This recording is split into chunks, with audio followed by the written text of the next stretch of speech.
Education sector का development, upskilling, artificial intelligence, research and eventually job creation, ये one of the topmost priorities है budget 2026 की।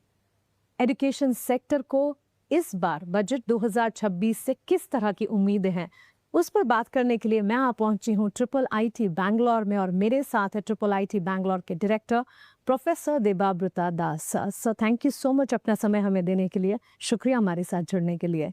और आपको भी धन्यवाद, आप हमारे इधर आए कैंपस को और इस इम्पोर्टेंट सब्जेक्ट में डिस्कशन करना चाहें तो आप पूछ सकते हैं। बिल्कुल। Professor Das, education sector as they say सबसे इम्पोर्टेंट है, क्योंकि आज हम जिस यूथ को, जिस बच्चे को पढ़ाएंगे वो कल का फ्यूचर बनेगा। एजुकेशन सेक्टर इस बार बजट से सरकार से किस तरह की उम्मीदें लगाकर चल रहा है? ये बहुत इम्पोर्टेंट सब्जेक्ट है।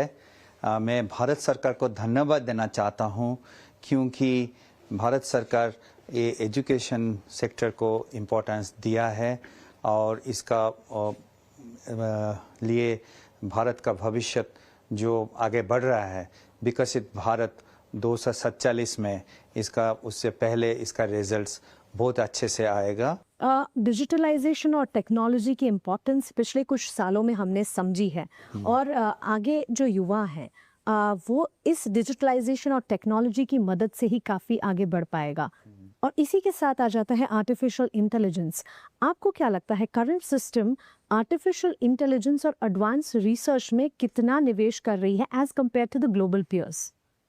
ये बहुत अच्छा और इम्पोर्टेंट क्वेश्चन है, क्योंकि आर्टिफिशियल इंटेलिजेंस हमारे जितने डिपार्टमेंट है, हमारा एग्रीकल्चर, बायोटेक्नोलॉजी और जितने सारे डिपार्टमेंट है, कंप्यूटर साइंस का जितना एप्लीकेशंस है, सब में लगेगा। एजुकेशन में भी लगेगा, हेल्थ में भी लगेगा, एरोस्पेस में भी लगेगा, सब जगह में लगेगा। इसीलिए हमको बहुत जल्दी आर्टिफिशियल इंटेलिजेंस में बहुत सारे काम करना है। ये आर्टिफिशियल इंटेलिजेंस का दो डायरेक्शन है। एक है एजुकेशन पार्ट, जो कि हायर एजुकेशन इंस्टीट्यूशन में होगा, उच्च शिक्षा like IIIT Bangalore, other IITs में होगा। और उसके एजुकेशन के बाद, उसके बाद जो हमारा प्रोफेसर्स है यंग मास है, जो कैपेसिटी बिल्डिंग हो रहा है देश के लिए, वो ट्रेंड होने के बाद उसके बाद वो रिसर्च करेंगे आर्टिफिशियल इंटेलिजेंस में, जो कि हो रहा है, और उन लोग जाके फिर लेटर ऑन प्रोडक्ट्स बनेगा। करेक्ट। तो एजुकेशन में हमारा इंस्टीट्यूशंस हाई इक्विप्ड है देश में, क्योंकि प्रोफेसर्स लोग ऑलरेडी ट्रेंड हुए हैं, ऑलरेडी उन लोग रिसर्च करके प्रोफेसर बने हैं आर्टिफिशियल इंटेलिजेंस में। लेकिन हमको प्रोडक्ट बनाने के लिए बहुत सारे रिसर्च और इनोवेशन के लिए इंफ्रास्ट्रक्चर भी चाहिए, फंडिंग चाहिए, जो कि भारत सरकार दे रहा है बाय अनुसंधान। ANRF बोल के एक संस्था है, department of science and technology है, मिनिस्ट्री ऑफ इलेक्ट्रॉनिक्स IT है, और बहुत सारे डिपार्टमेंट वो दे रहे हैं।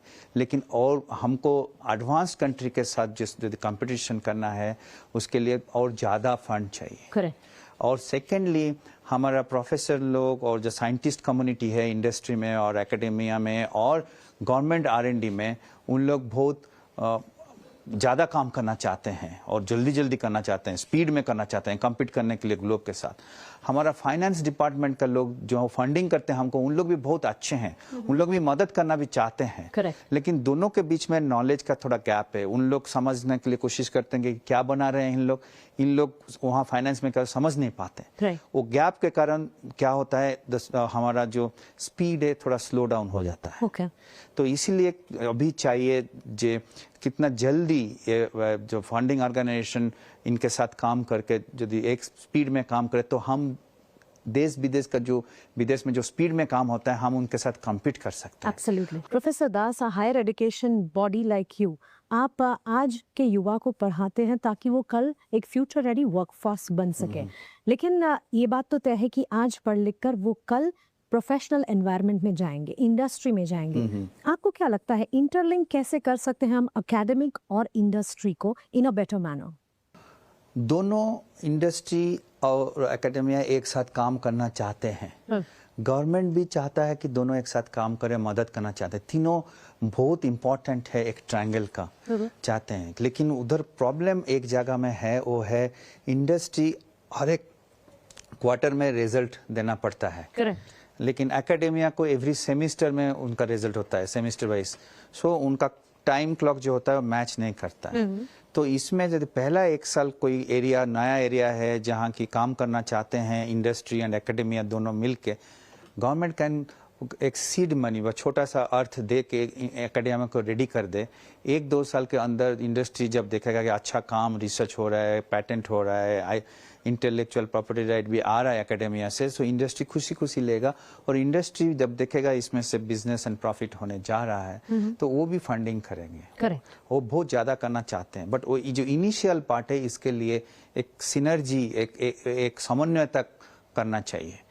तो इसीलिए इम्पोर्टेंट जो एरियाज है वो सिलेक्ट करना चाहिए, like artificial intelligence and networking, security, nano technologies, biotechnologies, बहुत सारे रिसर्च एरियाज है, वो सब सिलेक्ट करके उसमें फोकस करना चाहिए। एब्सोल्युटली। बट आपके हिसाब से ऐसा एक डिसीजन बजट 2026 में क्या होना चाहिए जो कि एजुकेशन सिस्टम को काफी बेहतरी प्रदान करेगा? बहुत अच्छा क्वेश्चन है, क्योंकि आपने बोला एक ही आंसर देना है जो कि बहुत बेहतरीन। मैं उसका आंसर देना चाहता हूँ, लेकिन उससे पहले एक चीज़ बोलना चाहता हूँ कि कोई देश आगे जाना है तो एजुकेशनल इंस्टीट्यूशन उसका बैकबोन होता है। एब्सोल्युटली। क्योंकि सारा आप गवर्नमेंट में जो ऑफिसर्स है, प्रोफेसर्स है, इंडस्ट्री में जो काम भी करते हैं, पॉलिटिशियंस है, सब लोग एक दिन ना एक दिन एजुकेशनल इंस्टीट्यूशन से ही निकल के गए हैं उधर। So educational institution is the root of the growth of इस देश का आगे बढ़ने में। तो इसीलिए एक एजुकेशनल इंस्टीट्यूशन में यदि पैसा बच जाए खर्चा से, वो क्या करता है, उसको फिर एजुकेशन और स्टूडेंट का भलाई के लिए ही खर्चा करता है। करेक्ट। इसलिए मुझे सरकार से एक अनुरोध है, विनती है कि जो टैक्स हमको देना पड़ रहा है एजुकेशन इंस्टीट्यूशन को बनाने में, लाइक बाइंग इंस्ट्रूमेंट्स, बाइंग एक लैब बनाने में, क्लासरूम बनाने में, इंफ्रास्ट्रक्चर बनाने में हमको बहुत सारा टैक्स देना पड़ता है। वो पैसा हम बचा सकते हैं तो टैक्स सेक्शन में, तो हम उसको बच्चों, स्टूडेंट्स के लिए, रिसर्च के लिए, इनोवेशन के लिए लगा सकते हैं। एब्सोल्युटली। तो इसलिए मेरा अनुरोध है कि ये टैक्सेशन कम कर दिया जाए एजुकेशनल इंस्टीट्यूशंस के लिए। और एक चीज़ है, बहुत सारे भारतवर्ष में अभी सब middle class, lower middle class, poor class से पढ़ने आते हैं। बहुत लोग लोन भी लेते हैं स्टूडेंट आजकल, तो उनका स्टूडेंट एजुकेशनल लोन का जो इंटरेस्ट रेट है और सपोर्ट सिस्टम भी गवर्नमेंट से मिलना चाहिए। क्योंकि वो हमारा भविष्य है। बिल्कुल। देश की स्टूडेंट को सपोर्ट करना चाहिए, एंड उन्होंने अच्छे करेंगे तो कम पैसा पढ़ाई हो जाए तो उनका टेंशन जो फाइनेंस की तरफ है वहाँ से निकल के पढ़ाई की तरफ आएगा। तो पढ़ाई की तरफ आएगा तो उन लोग अच्छे स्टूडेंट बन के देश के लिए काम करेंगे। बिल्कुल। ये मेरा विनती है।